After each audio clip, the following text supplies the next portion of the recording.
Hello guys, welcome back to my another blog. সঙ্গে আমি পূজা।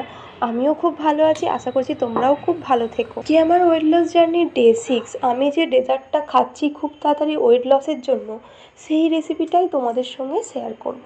প্রথমত এক পো দুধকে ভালোভাবে জাল দিয়ে নিচ্ছি, আর 1 ঘন্টা আগে ছোট দানার যে সাবুদানা, ওটাকে 4 চামচে আমি ভিজিয়ে রেখেছিলাম। সাবুদানাটাকে একটু জলের মধ্যে ফুটিয়ে নিয়ে একটা ছাঁকনি দিয়ে ছেঁকে নেব।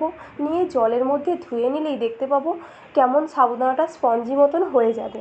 সেটা আমি দুধের মধ্যে মিক্সড করে দেবো। দিয়ে যেহেতু দুধটাকে ঠান্ডা হওয়ার জন্য আমি পেতে চাপা দিয়ে রেখে দিয়েছিলাম, দুধটা ভালো মতন ঠান্ডা হয়ে গেলে সেটা ফ্রিজের মধ্যে ঢুকিয়ে রেখে দেবো।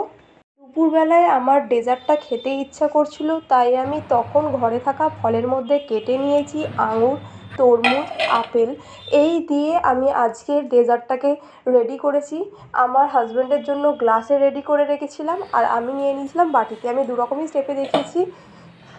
সব শেষে ডেজার্টটা রেডি করে আমি দিয়ে দিয়েছিলাম 1 চামচে মধু। এতে টেস্টটা আরও বাড়ে।